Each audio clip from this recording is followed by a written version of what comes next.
You cover quite a bit about the band's relationship with President Jimmy Carter. I want to ask you about that. Uh, at the time, Governor Carter, when he met the band, Greg Allman quoted in the Yeah, book. Greg Allman's quote saying he was really far out, man. yeah, Can you take yeah. us back to That when and how the band creates their well, friendship yeah. So and let's say support of why Carter? Greg first said that. That was in response to the first real meeting he had. Now Carter had been around a little bit as governor. He was pretty smart. He paid a lot of attention to Phil Walden, to what he was doing with Capricorn and down in Macon. He popped into the studio when Dickie Betts was recording his solo album Highway Call. I mean, um, he was savvy and he knew that these guys could probably be helpful. He also was a real, true, genuine fan of the music, not just the Allman Brothers music, but music in general. And that's borne out by the people that he had, come and perform at the White House when he was president. Um, in January of '74, Bob Dylan and the band were on tour. It was Dylan's first tour in 8 years, which is hard to believe, now when you think how much he's toured in recent decades. But he had been off the road for a long time. So the tour was a huge deal. They played 2 nights in Atlanta, and Carter bought 16 tickets. One night, he insisted on paying for them, and he invited the band and Dylan and everyone over for a party at the governor's mansion afterwards. He also invited all the Allman Brothers. None of the Allman Brothers showed up. This was the point where they were starting to be a little unpredictable, and they were really, starting to have money and drift off. Greg, however, did show up, but he showed up at like 2 in the morning, and the party was over. He pulled up as the last cars were leaving. He went to the guard station there and said, he said that he wanted it to be known that he was there. So he told them, and he got back in the limousine to leave. And they called back and said, actually, the governor would like to see you. So they opened the gates and he drove up. And, it was the middle of the night, depending on who tells the story, 2, 3 a.m.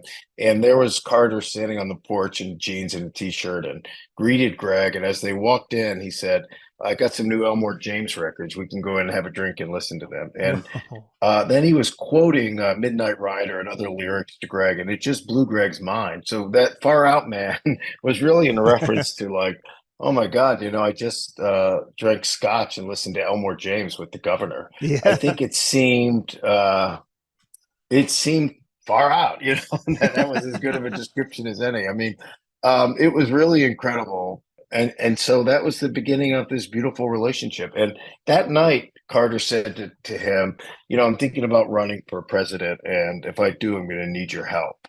And Greg said, okay, do whatever I can. And he meant it. He meant it. I think it's really important to know that Greg really meant it. But he also really, really didn't think Carter had a chance. He said he almost laughed. He just thought there's no way this guy's going to be president. But he really liked him. And so he thought, if I can help this guy, I'll do it. He said it was a friendship thing for me. If he had asked me for help, to raise money for a car wash or used car lot, I would have probably, raised money for him. Yeah. So yeah, and they really did. They got really involved. It was Phil Walden spearheaded that. He was the one who really had that concept. And so it wasn't just the Allman Brothers. It was also the Marshall Tucker Band. There were lots of other bands that he pushed along. And they raised a lot of money and they raised a lot of profile. I mean, Yeah. Jimmy Carter was very direct in saying, he would not have been president without the Allman Brothers. So it's not some crazy thing that I'm saying. That's a very well established thing that Jimmy Carter himself has said many times. Yeah. He loved peanuts and almonds, turns out. Yeah, and he loved I music couldn't in general. resist. I couldn't Yeah, resist. it wasn't just the almonds. It's important to say. I mean, he really, really is a true lover of music, Yeah. Just a couple and he's more and still then with us, which is yeah, quite isn't that? incredible. I mean, we Yeah. should. How old is We he should now? Well, Geez, he's 97, 90s? but in Oh, man. February he went into hospice care, and Yeah. everybody was sort of bracing for him to pass away. And that was obviously months ago and hasn't happened. So Yeah. here's to Jimmy Carter. Okay, What's that so guitar in this the background there you got on the wall? well, um, this guitar is very special. So this guitar, it looks like a 57 Strat, but it's not. It's just a cheap Mexican made relic. So Okay. might seem like it's just another guitar, but it's very special. You can see that what it says there. It says Farm Strat with this Yeah. very specific letterer. This was Brian Farmer, who was Warren Haynes' longtime guitar tech. Oh, that's It was his cool. guitar. He passed away, and I was able to buy it. And then this really wasn't a plan, and I've never done anything like this before. But the way it worked out, I ended up getting every member of the last Allman Brothers band to sign it. Um, Oh so, man. yeah, we have JMO here, Derek Trucks, Warren Haynes, Butch Trucks, and Greg Allman.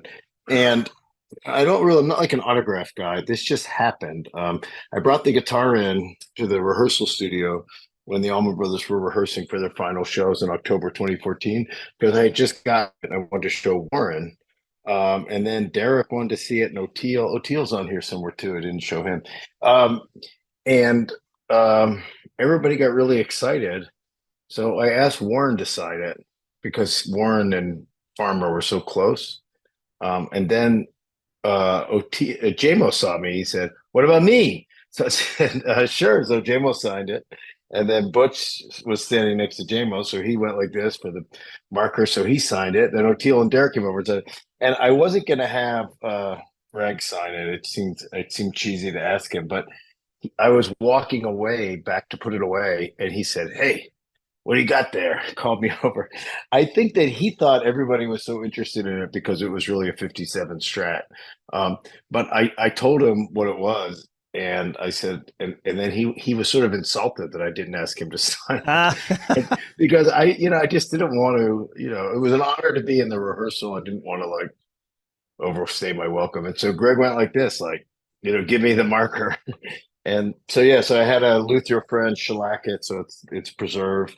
I got the guitar really intending to play it on gigs and stuff, and um, now I won't do that. So Hell no.